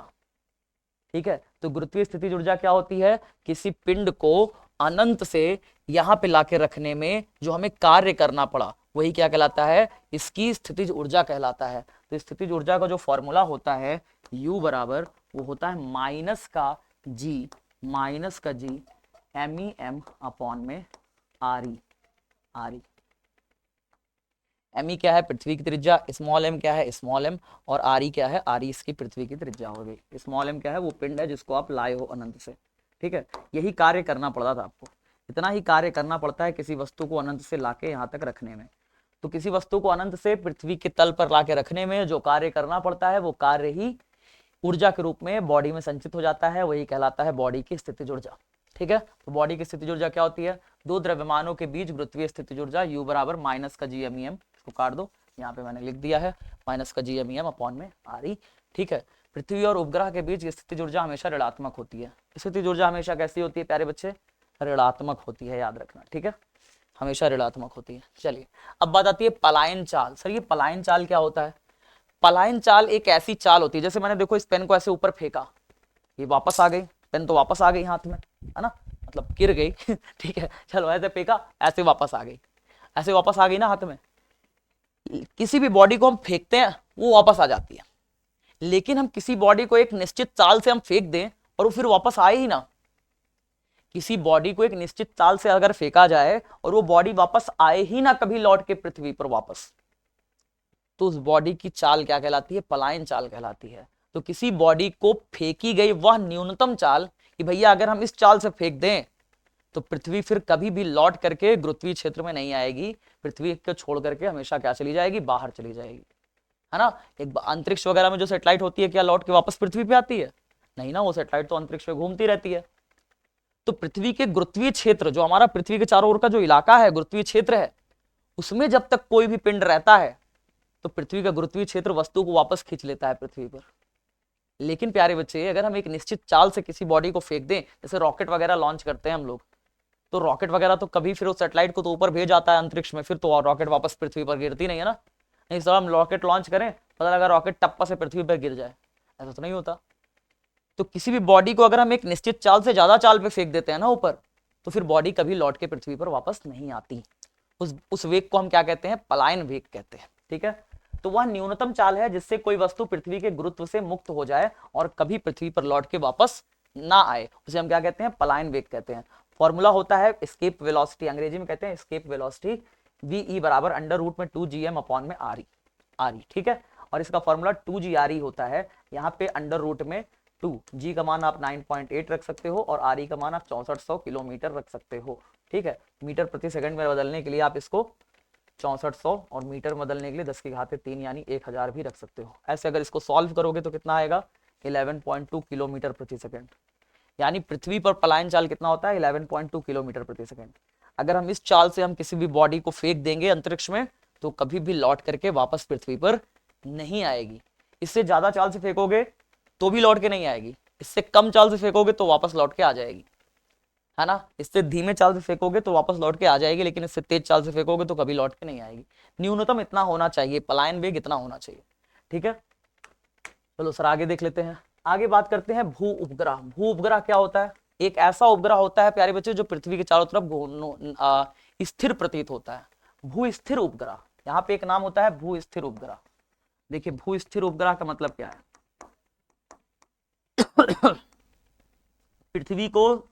पृथ्वी को अपने अक्ष पर घूमने में कितना समय लगता है बताओ? पृथ्वी को अपने अक्ष पे घूमने में कितना समय लगता है? कहो सर 24 घंटा समय लगता है। 24 घंटा में पृथ्वी अपने अक्ष पे क्या करती है? घूम लेती है। 24 घंटा में पृथ्वी अपने अक्ष पे घूम लेती है। ऐसे पृथ्वी दो प्रकार की गति करती है ना, ऐसे घूर्णन गति करती है और सूर्य के चारों तरफ भी घूमती है। तो घूर्णन गति करते हुए सूर्य के चारों तरफ घूमती है। तो पृथ्वी के चारों तरफ अगर हम कोई एक ऐसा सैटेलाइट लगाएं जो पृथ्वी के चारों तरफ घूम रहा है और पृथ्वी के समान इस चाल से घूम रहा है, मतलब इस उपग्रह को भी घूमने में पृथ्वी के चारों तरफ 24 घंटा लगता है और पृथ्वी को भी गोल गोल घूमने में अपने अक्ष के परितः 24 घंटा लगता है। तो कोई भी इंसान अगर यहाँ पे खड़ा होकर के इस उपग्रह को देखेगा तो ये उपग्रह उसको स्थिर प्रतीत होगा। कैसा दिखेगा? स्थिर प्रतीत होगा, रुका हुआ चाल से लगेगा। जैसे मान के उदाहरण चलिए, एक ट्रेन जा रही है, इस ट्रेन, यहाँ पे एक ट्रेन जा रही है, इस ट्रेन में आप बैठे हो और आपके बगल में एक ट्रेन जा रही है, उसमें आपका दोस्त बैठा हुआ है, ठीक है। आपकी ट्रेन 20 मीटर प्रति सेकंड की स्पीड से जा रही है, आपके दोस्त की ट्रेन भी 20 मीटर प्रति सेकंड की स्पीड से जा रही है। तो आप अपने दोस्त को जब खिड़की से देखोगे ना तो देखते ही रहोगे। क्यों? क्योंकि दोनों समान चाल से चल रही है। तो आपको लगेगा नहीं कि आपका दोस्त चल रहा है, आपको लगेगा कि भाई दोनों जब एक ही स्पीड से चल रहे हैं, दोनों को लगेगा भाई दोनों स्थिर हैं। तो पृथ्वी जिस चाल से चल रही है वो उपग्रह भी उसी चाल से चल रहा होता है जो पृथ्वी के चारों ओर तरफ है। तो पृथ्वी पर खड़ा कोई व्यक्ति जब उपग्रह को देखता है तो उसे लगता है ये तो स्थिर है, इसलिए इस उपग्रह को क्या कहते हैं? भू-स्थिर उपग्रह कहते हैं। क्या कहते हैं? भू-स्थिर उपग्रह। ठीक है, तो क्या है? पृथ्वी के साथ समान घूर्णन काल वाला उपग्रह। समान घूर्णन काल वाला उपग्रह यानी 24 घंटा पृथ्वी को लगता है घूमने में, उपग्रह को भी 24 घंटा लगे। ऐसा उपग्रह जो पृथ्वी के ऊपर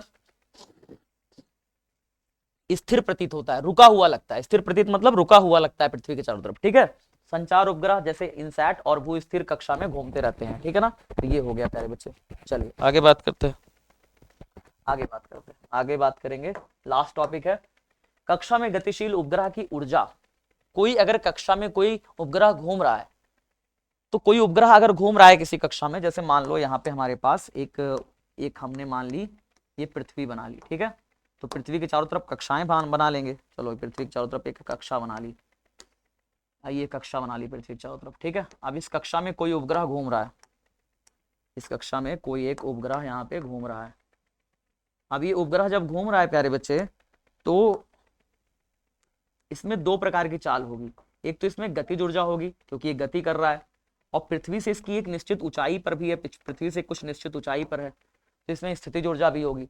तो पृथ्वी से निश्चित ऊंचाई के कारण, पृथ्वी से एक निश्चित दूरी के कारण इसमें स्थितिज ऊर्जा भी होगी, और ये चूंकि गति कर रहा है, गतिमान है, तो इसमें गतिज ऊर्जा भी होगी। अब इस उपग्रह में दो प्रकार की ऊर्जा है। अगर हम इसकी कुल ऊर्जा निकालें तो इसमें गतिज ऊर्जा और स्थितिज ऊर्जा दोनों को जोड़ेंगे तो निकल के आएगा -2gm/2r। r क्या है? r एक प्रकार से इनके बीच की दूरी है, डिस्टेंस है, तो हम यहाँ पे r मान लेंगे डिस्टेंस। ठीक है, इसके सेंटर से उपग्रह तक के बीच की दूरी है r, -2gm/r। m क्या है? कैपिटल M है, पृथ्वी का मान लिया है, और स्मॉल m यहाँ पे उपग्रह का मान लिया। ठीक है, और r क्या है? इनके बीच की दूरी है। ठीक है जी, तो ये आती है कुल ऊर्जा। पृथ्वी के चारों ओर घूमते उपग्रह की ऊर्जा ऋणात्मक होती है, जिससे यह बंधा रहता है। यह क्या रहता है? पृथ्वी के चारों तरफ बंधा रहता है। अगर हम इतनी ही ऊर्जा पॉजिटिव में इसे दे दें, ठीक है ना, तो उपग्रह फिर अपनी कक्षा को छोड़ करके बाहर चला जाएगा और फिर कभी लौट के वापस नहीं आएगा। उसे कहते हैं बंधन ऊर्जा। तो कोई आपसे पूछे बंधन ऊर्जा कितना होगा? बंधन ऊर्जा यानी कि बाइंडिंग एनर्जी अगर कोई पूछ ले तो आप कहना कि अगर हम इतनी ही ऊर्जा पॉजिटिव में हम उसे दे दें, यानी जितना ऊर्जा अभी है कुल ऊर्जा, अगर हम इतना ही पॉजिटिव में उसे दे दें Gm/2r, तो उपग्रह फिर कभी लौट करके अपनी कक्षा में नहीं आएगा, फिर वो पृथ्वी को छोड़ करके, अपनी कक्षा को छोड़ करके वापस चला जाएगा, अनंत में चला जाएगा। ठीक है, ठीक है सर, ये हो गया। अब हमारा अध्याय नंबर 9 का वन शॉट रिवीजन चालू हो चुका है। अध्याय नंबर 9 जो है वो है ठोसों के यांत्रिक गुण। प्यारे बच्चे, सबसे पहले समझते हैं कि ठोस होता क्या है। जैसे ही हमारे पास बोतल है, क्या ये ठोस है? हाँ ठोस तो है, लेकिन हम इसमें दाब डाल करके इसके आयतन में हम कमी भी कर सकते हैं। ये है ना, तो ये हमने इसके दाब डाल करके इसके आयतन में हम क्या कर सकते हैं? कमी भी कर सकते हैं। ठीक है, ठीक है जी। चलो अब देखते हैं प्यारे बच्चे, अब ठोसों के यांत्रिक गुण में और क्या क्या इसमें हमें सीखना है, बड़े ध्यान समझिएगा। पहले, ठोसों का निश्चित आकृति और आकार होता है। बोतल का एक निश्चित आकृति और आकार है ना, लेकिन अगर हम बोतल के आकार में बदलाव करना चाहते हैं तो हमें फोर्स लगाना पड़ेगा, हमें बल लगाना पड़ेगा। एक ऐसा बल जो बोतल की आकृति और आकार में परिवर्तन कर दे, उस बल को कहते हैं विरूपक बल। क्या कहते हैं? विरूपक बल। विरूपक बल यानी एक ऐसा बल जो किसी वस्तु की आकृति या आकार में बदलाव ला दे, शेप और साइज में बदलाव ला दे। ठीक है, तो ठोसों का निश्चित आकृति और आकार होता है, पर बल लगाने पर वो विरूपित हो जाते हैं, यानी कि तिरछे मिर्छे हो जाते हैं। ठीक है, बल हटाने पर यदि वो अपनी मूल स्थिति में वापस लौट आए तो यह गुण प्रत्यास्था कहलाता है। प्रत्यास्था क्या होता है? मान लो कोई बॉडी पर आपने बल लगाया और वो ऐसे पिचक गई, लेकिन बल हटा दिया, बॉडी वापस अपने शेप में आ गई, पुराने शेप में। तो ये क्या होता है, बॉडी के इस गुण को कहते हैं प्रत्यास्था का गुण। बॉडी के इस गुण को क्या कहते हैं, प्रत्यास्था का गुण। जैसे आपने स्प्रिंग देखा होगा, स्प्रिंग पे आप बल लगा के दबा दो, स्प्रिंग ऐसे दब जाएगी, लेकिन स्प्रिंग को छोड़ोगे वापस ऐसे आ जाएगी, वापस अपनी पुरानी स्थिति में। तो स्प्रिंग के अंदर कौन सा गुण होता है, प्रत्यास्था का गुण। ऐसी बहुत सारी अलग अलग वस्तुओं में प्रत्यास्था का गुण होता है, देखने को मिला है। ठीक है, जैसे रबड़ होती है, रबड़ की एक, रबड़ को ऐसे खींचो फिर छोड़ दो, रबड़ अपनी पुरानी स्थिति में वापस आ जाएगी। तो ये क्या है, रबड़ में कौन सा गुण है, प्रत्यास्था का गुण है। ठीक है, चलो सर। तो स्प्रिंग खींचने पर लंबाई बढ़ती है, छोड़ने पर वापस आ जाती है, यही क्या है, प्रत्यास्था का गुण है। ठीक है, ठीक है सर। अब प्रतिबल और विकृति क्या होता है, इसके बारे में थोड़ा समझ लीजिए। जैसे मान लीजिए प्यारे बच्चे, आपने एक एल लंबाई की छड़ है, एल लंबाई की छड़ है, आपने इसे क्या किया है, यहाँ पे टांग दिया, यहाँ पे टांग दिया। इसकी लंबाई कितनी है, एल लंबाई है, इस एल लंबाई की छड़ थी। अब अगर इसको आपने यहाँ पर स्मॉल एम द्रव्यमान लटका दिया, यहाँ पर कितना द्रव्यमान लटका दिया, स्मॉल एम द्रव्यमान यहाँ पे आपने लटका दिया, स्मॉल एम द्रव्यमान आपने लटका दिया। एल लंबाई की छड़ थी, आपने स्मॉल एम द्रव्यमान लटका दिया, तो बताओ फिर क्या हो जाएगा, इसमें प्रतिबल क्या होगा। एल लंबाई की छड़ में अगर आप स्मॉल एम द्रव्यमान लटकाओगे तो इसकी लंबाई में थोड़ा वृद्धि हो जाएगी, क्योंकि आपने एक भार लटका दिया ना, भार कितना है, mg भार आपने लटका दिया है, इसकी वजह से इसकी लंबाई में थोड़ी सी वृद्धि आ जाएगी। बात समझे, हाँ सर। इसकी लंबाई में कितनी वृद्धि आ जाएगी, थोड़ी सी वृद्धि आ जाएगी। यानी कि जो हमारा छड़ है, जो हमारी छड़ है, ध्यान से देखना, जो हमारी छड़ है, ठीक है, यहाँ पे इसमें थोड़ा सा वृद्धि आ जाएगा। और थोड़ा सा वृद्धि कितना आएगा, देखते जाना, थोड़ा सा वृद्धि कितना आएगा, देखते जाना प्यारे बच्चे। अब हम यहाँ पे, हाँ, थोड़ा सा वृद्धि कितना आ जाएगा, देखते हैं प्यारे बच्चे कितना आ जाएगा। ठीक है, यहाँ पे हम इसको और खींच देते हैं, थोड़ा सा वृद्धि कर दिया, ये हमने देखो वृद्धि कर दिया, थोड़ा सा वृद्धि कर दिया, ये इसकी लंबाई बढ़ गई। पहले इसकी लंबाई कुछ थी, पहले इसकी लंबाई कुछ थी, ठीक है, पहले इसकी लंबाई कितनी थी, इतनी थी। अब इसकी लंबाई में इतना वृद्धि हो गया, तो इसको जो वृद्धि हुआ है हम इसको डेल्टा एल बोल देंगे। देखो इसकी लंबाई में इतना वृद्धि हो गया, पहले क्षण इतनी लंबी हुआ करती थी ना, देखो पहले क्षण इतनी लंबी हुआ करती थी, इतनी लंबी क्षण थी, ये डोरी पहले इतनी लंबी हुआ करती थी, देखो। अब इसको लटकाने के बाद क्या हुआ, इसको लटकाने के बाद इतना लंबाई बढ़ गई, इतनी लंबाई में वृद्धि हो गई। तो लंबाई में जो वृद्धि हुई है प्यारे बच्चे, मैं उसे देखो क्या लिख लेता हूँ, लंबाई में वृद्धि कितनी हुई है लटकाने पर, लंबाई में वृद्धि जो हुई है लटकाने पर वो है डेल्टा एल की। इसकी प्रारंभिक लंबाई कितनी थी, प्रारंभिक लंबाई कितनी थी, अब कहोगे इसकी प्रारंभिक लंबाई प्यारे बच्चे एल थी, प्रारंभिक लंबाई एल थी, लंबाई में जो वृद्धि हुई है वो डेल्टा एल की हुई है। अगर आप विकृति निकालोगे ना, विकृति, विकृति, तो विकृति पता है क्या आएगी इसकी, इसकी विकृति आती है लंबाई कितनी बढ़ी और पहले कितनी थी, इन दोनों का अनुपात। यानी कितनी लंबाई बढ़ी डेल्टा एल, और इसकी पहले लंबाई कितनी थी, इन दोनों का अनुपात क्या कहलाता है, विकृति कहलाता है। विकृति एक विमाहीन मात्रकहीन राशि है, इसका कोई मात्रक नहीं है, कोई विमा नहीं है। ठीक है, याद रखिएगा। चलो सर, अब बात करते हैं प्रतिबल क्या होता है। प्रतिबल बड़ा आसान चीज है। प्रतिबल का फॉर्मूला याद रखिए, बल बटे क्षेत्रफल। प्रतिबल का फॉर्मूला क्या होता है, बल बटे में क्षेत्रफल, ये होता है प्यारे बच्चे। सर कौन सा बल, कौन सा क्षेत्रफल, क्या यहाँ पे जो बल लग रहा है mg, वो वाला बल की बात कर रहे हो आप ना प्यारे बच्चे। mg बल नीचे लग रहा है, लेकिन जो बल नीचे लग रहा है जब आप इसको हटा दोगे तो ये पिंड जो है ऊपर की तरफ भी तो भागेगा। तो इसमें जो आंतरिक प्रत्यानन बल लग रहा है एफ डैश, उसकी बात कर रहे हैं। अगर mg नीचे लग रहा है तो ऊपर की तरफ जो बल लग रहा है एफ डैश, वो क्या कर रहा है, जैसे स्प्रिंग है, मान लो कोई स्प्रिंग ऐसे समझो, कोई स्प्रिंग है प्यारे बच्चे। अब इस स्प्रिंग को अगर कोई एफ बल लगा के खींच रहा है इधर की तरफ, तो अगर कोई एफ बल छोड़ देगा तो स्प्रिंग वापस भी तो अपनी पोजीशन पे आ जाएगी। तो स्प्रिंग पर भीतर की तरफ कौन सा बल लग रहा है, उसे कहते हैं आंतरिक प्रत्यानन बल। क्या कहते हैं, आंतरिक प्रत्यानन बल, प्रत्यानन बल क्या कहते हैं, प्रत्यानन बल कहते हैं। आपने ये बाह्य बल लगाया, आपके द्वारा बल लगाया गया वो क्या है, विरूपक बल। आपके द्वारा लगाया गया बल क्या है, विरूपक बल, क्योंकि आपने स्प्रिंग के आकार में परिवर्तन किया। लेकिन जैसे ही आप विरूपक बल हटाओगे, स्प्रिंग अपनी पोजीशन पर वापस आ जाएगी। यानी भीतर की तरफ स्प्रिंग में वापस लाने के लिए, अपनी पूर्व अवस्था में वापस लाने के लिए जो बल लग रहा है, उस बल को हम क्या कहते हैं? प्रत्यानयन बल कहते हैं। क्या कहते हैं? प्रत्यानयन बल कहते हैं। स्प्रिंग अपनी पोजीशन में वापस आ जा रही है, तो स्प्रिंग में भीतर की तरफ, अंदर की तरफ स्प्रिंग में कौन सा फोर्स लग रहा है? प्रत्यानयन बल लग रहा है, जो स्प्रिंग को वापस अपनी पुरानी स्थिति में ला देता है। ठीक है, तो प्रत्यानयन बल एफ डैश, ये हम लोग यहां पे रखते हैं एफ डैश, और बटे में क्षेत्रफल ए। अब एफ डैश का मान कितना है? नीचे की तरफ जितना फोर्स लग रहा है mg, वही है एफ डैश। दोनों संतुलन की अवस्था में होते हैं, तो mg ऊपर की तरफ, और नीचे जो क्षेत्रफल है तार की, अगर हम त्रिज्या को r मान लें तो इसका क्षेत्रफल हो जाएगा पाई आर स्क्वायर। ठीक है ना, देखो कोई भी चीज का क्षेत्रफल अगर हम इस बोतल का भी क्षेत्रफल मानते हैं ना, तो इसका जो रेडियस है यहाँ वाले का, उसका त्रिज्या निकालेंगे और फिर उसका एरिया निकालेंगे। अनुप्रस्थ क्षेत्रफल की बात करते हैं, इसका पूरे क्षेत्रफल की बात नहीं करते हम, ये नीचे वाले क्षेत्रफल की बात करते हैं, अनुप्रस्थ क्षेत्रफल। ठीक है, तो यहाँ पे अनुप्रस्थ क्षेत्रफल इसका कितना हो जाएगा? पाई आर स्क्वायर हो जाएगा। ठीक है सर, विकृति इतनी हो गई, प्रतिबल इतना हो गया, तो प्रतिबल होता है बल बटे क्षेत्रफल, और विकृति निकल आई। अब बात आती है सर हुक का नियम क्या होता है? What is Hooke's law?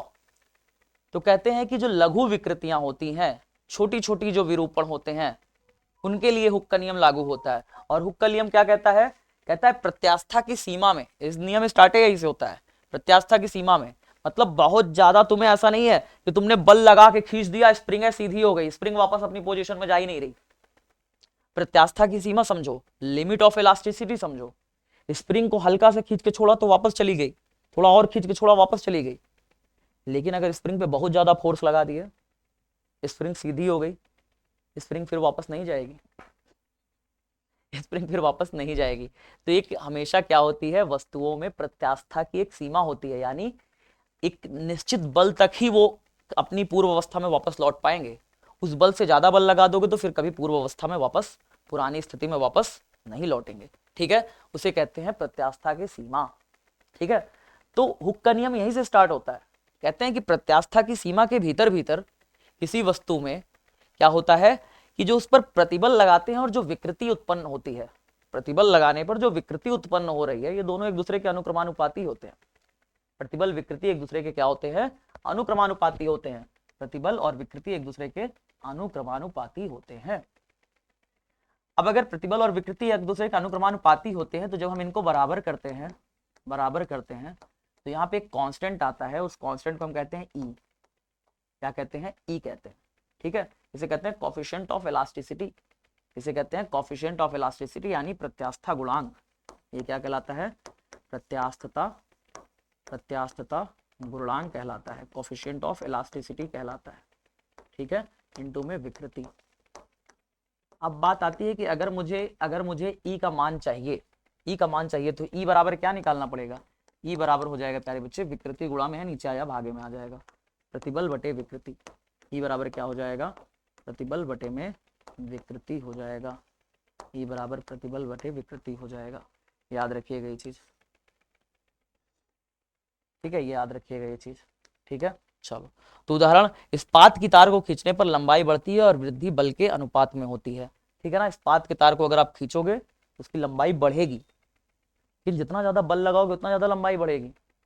यानी कि प्रतिबल जो है वो विकृति के अनुक्रमानुपाती होती है। ठीक है, चलो सर। अब बात आती है प्रत्यास्था गुणांक क्या होता है। अभी हमने प्रत्यास्था गुणांक की बात करी थी, तो प्रत्यास्था गुणांक में हम यंग गुणांक जो पहला होता है, इंपॉर्टेंट है वही, बाकी सारे हैं। यंग गुणांक के अलावा हमारे पास आयतन प्रत्यास्था गुणांक है। ठीक है, हमारे पास क्षेत्रफल प्रत्यास्था गुणांक है। ठीक है, जिससे आप बी से प्रदर्शित करते हो, बल्क मॉड्यूलस कहते हो। ठीक है ना, तो हमारे पास दोनों है, लेकिन हम लोग जो इंपॉर्टेंट है वो है यंग प्रत्यास्था गुणांक, आपका सबसे ज्यादा इंपॉर्टेंट होता है। बल्क मॉड्यूलस से ज्यादा यंग मॉड्यूलस ज्यादा इंपॉर्टेंट है। यंग मॉड्यूलस क्या है? यंग मॉड्यूलस है कि मान लो एक तार है, अब तार और क्या ही मानना, आपने सब मान तो लिया है पीछे, तो यंग मॉड्यूलस क्या हो जाएगा? प्रतिबल बटे विकृति होगा आपका, तो प्रतिबल बटे विकृति कर दीजिए। तो यहाँ पे लिखिए प्रतिबल पीछे भी माने तो थे ना अभी, बटे में विकृति। तो प्रतिबल कितना आपने लिया था? प्रतिबल लिया था बल बटे क्षेत्रफल, यानी कि mg बटे में क्षेत्रफल पाई आर स्क्वायर, है ना। और विकृति क्या लिए थे? कि बढ़ी हुई लंबाई बटे में प्रारंभिक लंबाई। अब इन दोनों का जब अनुपात होता है, यही कहलाता है यंग गुणांक, यानी यंग प्रत्यास्था गुणांक। ठीक है, अब ये डेल्टा एल घूम करके ऊपर चला जाएगा, एल घूम के ऊपर चला जाएगा, तो ये हो जाएगा mg बटे में पाई आर स्क्वायर गुणा में l ऊपर चला गया और नीचे बचा क्या, डेल्टा l बचा। ये कहलाता है यंग प्रत्यास्था गुणांक, याद रखना, ठीक है। इस्पात का यंग प्रत्यास्था गुणांक बहुत अधिक होता है, इसलिए उसे खींचने के लिए बहुत बल चाहिए, ठीक है। इस्पात का यंग प्रत्यास्था गुणांक कितना होता है, लगभग 200 गुणे 10 की घाते 9 न्यूटन प्रति मीटर स्क्वायर, इस्पात का यंग प्रत्यास्था गुणांक। और एल्युमिनियम का कितना होता है, 70 गुणे 10 की घाते 9 न्यूटन प्रति मीटर स्क्वायर, याद रखिएगा, ठीक है। तो इस तरीके से ये हमने चीजें को जान लिया प्रत्यास्था गुणांक क्या होता है। अब लास्ट है टॉपिक, इसका लास्ट टॉपिक है जो इस चैप्टर का, वो समझ लो प्यारे बच्चे। लास्ट टॉपिक है द्रवों के प्रत्यास्थ व्यवहार के अनुप्रयोग। कहाँ कहाँ पे ये इस्तेमाल होते हैं, ये इस्तेमाल होता है प्यारे बच्चे अभियांत्रिकी और निर्माण में प्रत्यास्था का उपयोग होता है। निर्माण में, जब आप पुल वगैरह का निर्माण करते हो, जब आप रेल की पटरियां बिछाते हो, तब प्रत्यास्था का इस्तेमाल होता है, ठीक है। जब रेल की पटरियां बिछाते हैं तो हम ध्यान रखते हैं कि पटरियों के बीच में एक निश्चित गैप होना चाहिए, ठीक है। गैप नहीं होगा तो ठंडी वगैरह में क्या होती है, पटरियां सिकुड़ जाती हैं और गर्मियों में पटरियां फैलती हैं, है ना। तो क्या होता है, फिर उसमें हमें प्रत्यास्था का इस्तेमाल करना होता है, प्रत्यास्था कैलकुलेट करनी होती है। पुल और भवन डिजाइन में इस्पात और कंक्रीट का चयन करना हमें प्रत्यास्था के आधार पर ही संभव हो पाता है। रेल की पटरी का आकार निश्चित करने के लिए प्रत्यास्था का इस्तेमाल किया जाता है, ताकि बल समान रूप से पटरियों पर फैले, ठीक है। जो भी पटरियों पर बल लग रहा है समान रूप से फैले। आपने देखा होगा रेल की पटरियां अगर आप बड़े ध्यान से देखो तो इस आकार की होती हैं, रेल की पटरियां इस आकार की होती हैं, अगर आप ध्यान से देखना तो इस तरीके से देखना, ठीक है ना। इस पर जो पटरियां पर जब अगर गाड़ी चलेगी ना, तो इसमें बल समान रूप से फैलेगा, इधर उधर हर जगह क्या लगेगा, समान रूप से लगेगा और लोहे की भी बचत होगी। इसलिए यहाँ पे कैसा कहा जाता है, इस तरीके से आकार में बनाया जाता है। कभी पुल वगैरह देखिएगा तो पुल वगैरह भी इसी शेप में होता है, ठीक है। कृत्रिम हल्के अंग और मजबूत बनाने के लिए प्रत्यास्था का प्रयोग करते हैं, जैसे नकली हाथ पैर बनाए जाते हैं, ठीक है ना। तो नकली हाथ पैर जो बनाए जाते हैं ना, तो उसको मजबूत बनाने के लिए हम लोग प्रत्यास्था का इस्तेमाल करते हैं, तो उसमें प्रत्यास्था का गुण होना चाहिए, ठीक है ना। तो ये सारी चीजें हैं प्यारे बच्चे, इस चैप्टर में इतना ही। कैसा लगा वन शॉट कमेंट बॉक्स में बताइएगा। और अब बहुत जल्दी अगले चैप्टर्स का भी वन शॉट आ रहा है, पूरे फिजिक्स को हम लोग वन शॉट में खत्म कर देंगे। आपका रिविजन इसी तरीके से जारी रहेगा। इस वीडियो को ज़्यादा से ज़्यादा अपने दोस्तों मित्रों साथियों को शेयर करना मत भूलना प्यारे बच्चे। मिलते हैं अगले वन शॉट में, तब तक सभी साथी अपना खूब ख्याल रखिए। Bye bye, take care, love you everyone.